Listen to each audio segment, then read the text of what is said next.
Hello friends, welcome to my channel. कैसे हैं आप सब? आई होप आप सब अच्छे होंगे। तो फ्रेंड्स, जैसा कि आपने थंबनेल में देख लिया होगा, आज हम लोग किस पर बात करने वाले हैं। आज हम लोग बात करेंगे आपकी केमिस्ट्री के चैप्टर फर्स्ट विलियन की।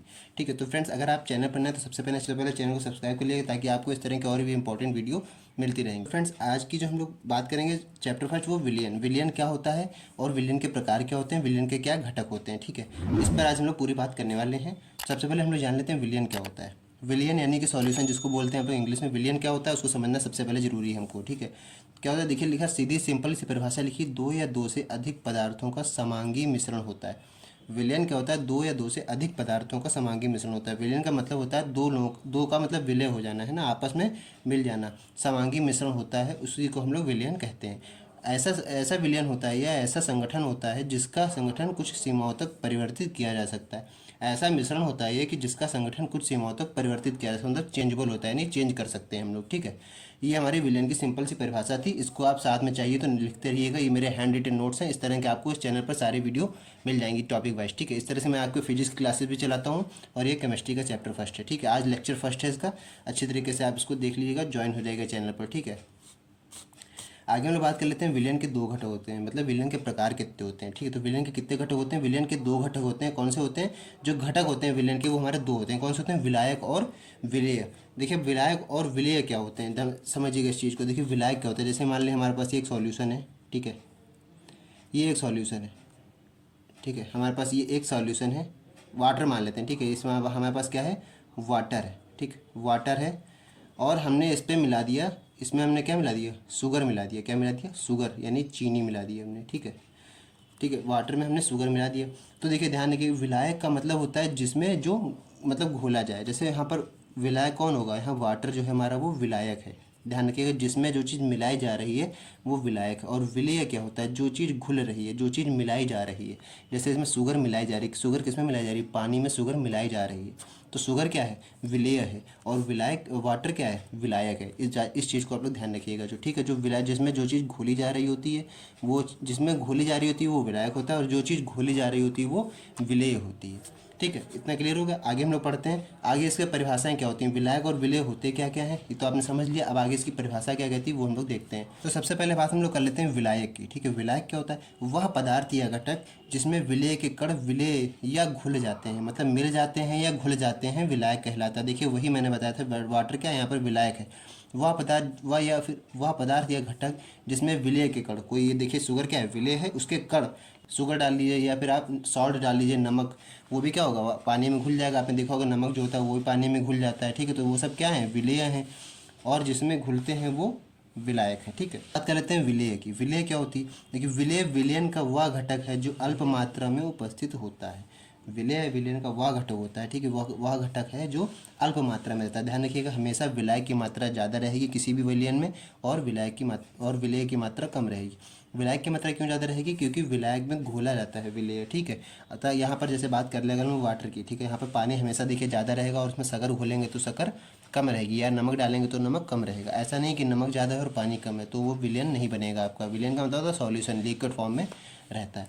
तो ये तो हमारा विलयन हो गया। विलयन के प्रकार हो गए। विलायक मतलब कितने घटक होते हैं? ठीक है, दो घटक होते हैं, विलायक और विलेय। इसको आप अच्छी तरह से लिख लीजिएगा या स्क्रीनशॉट लिख के रख लीजिएगा। ठीक है, ये अभी आप आगे काम आएंगे। और हाँ, चैनल पर नए हैं तो एक बार चैनल को जुड़ जाएगा। इस तरह के आपको टॉपिक वाइज सारे नोट्स मिलते रहेंगे।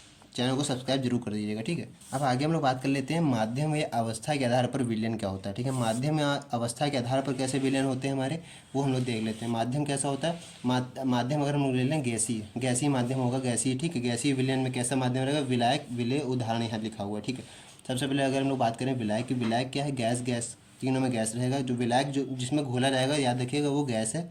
विलेय जो जो घोले जा रहे हैं वो चेंज होते रहेंगे। गैस में जब गैस को घोलेंगे तब क्या बनेगा? वायु का मिश्रण। उदाहरण के लिए आपको बताया वायु का मिश्रण। वायु में क्या है? वायु का मिश्रण बहुत है। वायु में कितनी गैसें होती हैं? वायु में कौन कौन सी गैसें? देखिए, कार्बन डाइऑक्साइड है, नाइट्रोजन गैस है, ठीक है, आर्गन गैस है, बहुत सारी गैसें हैं। तो वो उदाहरण है।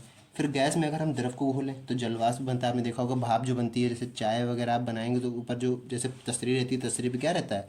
सब भाप आ जाती है, वो जलवाष्प रहता है हमारा। या केतली के ऊपर आपने देखा होगा वो भाप बन जाती है, वो ही हमारा जलवाष्प होता है। ठीक है, आगे बात हो रही गैस में ठोस को मिला दें। अगर हम गैस में अगर हम ठोस को मिलाएंगे तब क्या बनेगा, कपूर का वायु में मिश्रण। गैस है, ठीक है, उसमें अगर हम ठोस को मिलाएं, कपूर है, कपूर को अगर आप जब जलाएंगे तो उसका ऊर्ध्वपातन होता है, ठीक है, ऊर्ध्वपातन होता है, उसी को हम लोग बोलते हैं वायु में मिश्रण, वायु में वापस मिल जाता है कपूर, ठीक। तो ये तो हो गया गैसीय अवस्था में। अब हम लोग बात कर लेते हैं द्रव की अवस्था में कैसे होता है विलायक, ठीक है। तो विलायक तो देखिए याद रखिएगा, द्रव की अवस्था बात कर रहे हैं तो द्रव रहेगा विलायक और विलय चेंज होता रहेगा। अच्छा, अब हम द्रव में अगर गैस को मिलाएं तो क्या होगा, जैसे उदाहरण के लिए मान लेते हैं पानी में ऑक्सीजन का मिश्रण, उसके बाद द्रव में अगर द्रव को हम मिलाएं, द्रव को मिलाएंगे तब क्या होगा, द्रव में अगर हम द्रव को मिलाएंगे तो पानी में दूध या C2H5OH, C2H5OH यानी अल्कोहल की बात हो रही है यहाँ पर। पानी में दूध को मिलाएं तो क्या होगा, कुछ पता चलेगा, कुछ नहीं होगा। पानी जैसा रहता है उसमें अगर दूध को मिला दें तो सॉल्यूशन और बढ़ेगा, ना कि कोई चेंज होगा, ठीक है। इसी तरह अल्कोहल भी, अगर द्रव में ठोस को मिलाएंगे तो क्या होगा, पानी में शक्कर, ठीक है। पानी कैसा होता है, लिक्विड होता है, और शक्कर कैसी होती है, क्रिस्टल होते हैं, ठोस की तरह होते हैं, ठीक है, ठोस के कण होते हैं थोड़े थोड़े। तो उसको अगर हम मिलाएंगे तो क्या होगा, वो भी घुल जाएगा पानी में शक्कर की तरह, ठीक है। तो इस तरह से ये द्रव अवस्था में हो गया। अब लोग बात कर लें अगर हम लोग ठोस की, ठीक है, ठोस विलयन की अवस्था में, ठोस में तो विलायक तो ठोस रहेगा, विलय चेंज होते रहेंगे। तो याद देखिए यहाँ पे क्या लिखा है, ठोस में ठोस को मिलाएंगे तो मिश्रण धातु, ठोस में द्रव को मिलाएंगे तो पारे का सोडियम से अमलगम जैसे बनाया जाता है, और ठोस में अगर गैस को मिलाएंगे तो हाइड्रोजन का पैलेडियम से अधिशोषण। ये इसका उदाहरण है और ये चार्ट है। इस तरह से अगर आप चार्ट बनाएंगे तो अच्छी तरीके से आप समझा पाएंगे अपनी बात को जो आप कहना चाह रहे हैं, ठीक है। तो ये गैसीय और द्रव और ठोस में तीनों में माध्यम में मैंने आपको बता दिया। अब आगे हम लोग बढ़ते हैं सांद्रता के आधार पर विलयन के प्रकार। आगे हम लोग बात कर लेते हैं सांद्रता के आधार पर विलयन के प्रकार। सांद्रता के आधार पर कैसे होते हैं, पहला देखिए कुछ चार पांच प्रकार के होते हैं, उसको अच्छी तरीके से आप लिख लीजिएगा कहीं पर और अच्छी तरीके से इसको समझ लीजिएगा, ठीक है। बहुत इंपॉर्टेंट टॉपिक है ये, आपके जरूर आता है विलयन चैप्टर में, आपसे जरूर पूछा जाएगा सांद्रता के आधार पर या माध्यम के आधार पर, तो आप विलयन के प्रकार बताइए, ठीक है।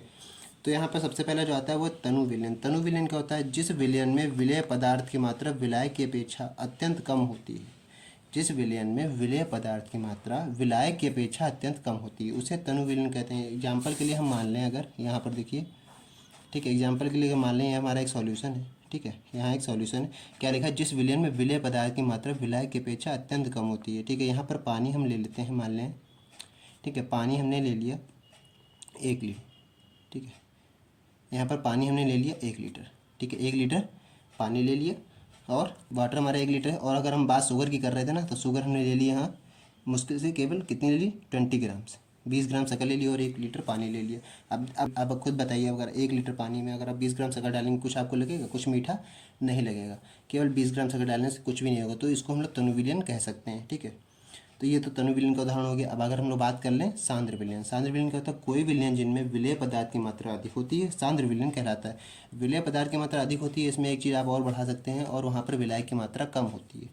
फॉर एग्जाम्पल इसी में अगर हम बात करें आगे, यहाँ पर हम पानी कितना था, पानी था हमारा 1 लीटर, ठीक है, 1 लीटर पानी था, और अगर हम इसमें शक्कर डाल दें लगभग 500 ग्राम्स, यानी आधा किलो शक्कर डाल दें, ठीक है, क्या होगा, यहाँ पर क्या बताया था, विलय के पदार्थ की मात्रा अधिक होती है, मतलब अधिक होती है, यानी कि अगर हम शक्कर इसमें डाल दें 2 किलोग्राम्स, ठीक है, 2 किलोग्राम शक्कर डाल दें, 2 किलोग्राम अगर हम शक्कर डाल दें, आप खुद सोच लीजिए, यहाँ पर 1 लीटर वाटर है और 2 किलोग्राम शक्कर से अगर 1 लीटर पानी और 2 किलो शक्कर है तो इसमें क्या होगा, सांद्र विलयन बन जाएगा, यानी कंसनट्रेट, बहुत गाढ़ा विलयन बन जाएगा। आपके 1 लीटर पानी में अगर 2 किलो शक्कर आप घोलेंगे तो बहुत ही गाढ़ा बन जाएगा, उसको हम लोग कंसनट्रेट यानी सांद्र विलयन कहते हैं। ऐसा होता है विलयन। आगे हम लोग तीसरा बात कर लेते हैं संतृप्त विलयन। संतृप्त विलयन क्या होता है, वह विलयन जिसमें किसी निश्चित ताप पर विलय की, ठीक है, विलय की और अधिक मात्रा ना घोली जा सके, संतृप्त विलयन कहलाता है। एक ऐसा ताप आता है, एक ऐसी भी कंडीशन आती है जब आप विलय की पदार्थ मात्रा और नहीं घोल सकते विलायक में, तो उसको हम लोग संतृप्त, मतलब संतृप्त जैसा क्या होता है, आत्मा जैसा आत्मा कहते हैं, खाना खा के आत्मा संतुष्ट हो गई या संतृप्त हो गई, तो वही होता है। जैसे मतलब अब और ना खाया जा सके, ठीक है, मतलब अब और लिमिट नहीं है, लिमिट पास हो चुकी है, ठीक है, तो उसको हम लोग संतृप्त विलयन कहते हैं, कि मतलब इसमें हम लोग और थोड़ा, मतलब इसमें अब हम लोग बिल्कुल नहीं घुल सकते, जितना घुलना था घुल गया, उसको हम लोग संतृप्त विलयन कहते हैं, ठीक है। बात कर लेते हैं हम लोग चौथे पॉइंट की, असंतृप्त विलयन क्या होता है, वे विलयन जिनमें विलय की और अधिक मात्रा घुली जा सके असंतृप्त विलयन कहलाते हैं। फॉर एग्जाम्पल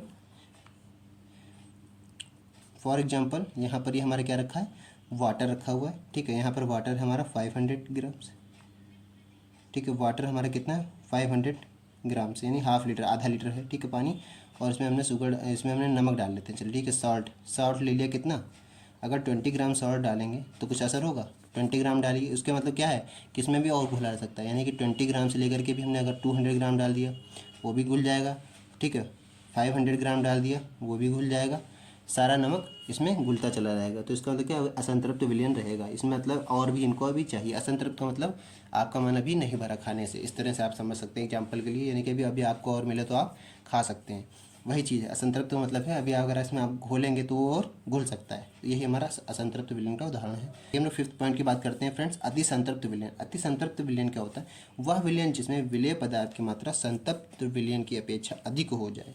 वह विलयन जिसमें विलेय पदार्थ की मात्रा संतृप्त विलयन की अपेक्षा अधिक हो जाए, तो ऐसा विलयन अति संतृप्त होता है। यहाँ कहने का मतलब क्या है, ऐसा हमारा कोई सॉल्यूशन है, ऐसा विलयन जिसमें विलेय पदार्थ की मात्रा संतृप्त विलयन की अपेक्षा संतृप्त विलयन से ज़्यादा हो जाए, जिसमें विलेय की मात्रा, तो उसको हम लोग अति संतृप्त विलयन कहते हैं। तो फ्रेंड्स ये थे हमारे सांद्रता के आधार पर विलयन के प्रकार। ठीक है, आई होप आपको ये सब समझ में आ गए होंगे और अच्छी तरीके से आप इसको लिख लीजिए या इसका आप कहीं स्क्रीनशॉट लेके रख लीजिए। इससे पहले वाले टॉपिक मैंने जैसे आपको बताया विलयन क्या होता है, उसके प्रकार घटक क्या होते हैं, ठीक है, और ये सब आपके माध्यम की अवस्था के आधार पर मैंने आपको सब बता दिया। ठीक है, तो ये आपका चैप्टर फर्स्ट का विलयन का यहाँ पर टॉपिक फिनिश होता है। ठीक है, आई होप आपको अच्छी तरीके से समझ में आ गया होगा। वीडियो अच्छा लगा हो तो वीडियो को लाइक कीजिएगा और इसको अपने फ्रेंड सर्कल में भी शेयर कीजिएगा, ताकि आपके फ्रेंड्स की भी हेल्प हो सके। और फ्रेंड्स अभी से आप अपनी तैयारी करने के लिए लग जाइए, क्योंकि बाद में आपको ज़्यादा समय नहीं मिलता है, बाद में आप केवल रिवीजन कीजिएगा। ठीक है, तो अभी से आप इसको अच्छी तरीके से नोट बना लीजिएगा, टॉपिक वाइज आपको सारे नोट्स मिलते रहेंगे। ठीक है, चैनल पर नए तो एक बार बार कर रहा हूँ, चैनल पर जुड़ जाइए ताकि आपको सारे नोटिफिकेशन टाइम पर मिलते रहेंगे। ठीक है, तो फ्रेंड बस आज की वीडियो में इतना ही, मिलते हैं नेक्स्ट वीडियो में, तब तक के लिए जय हिंद।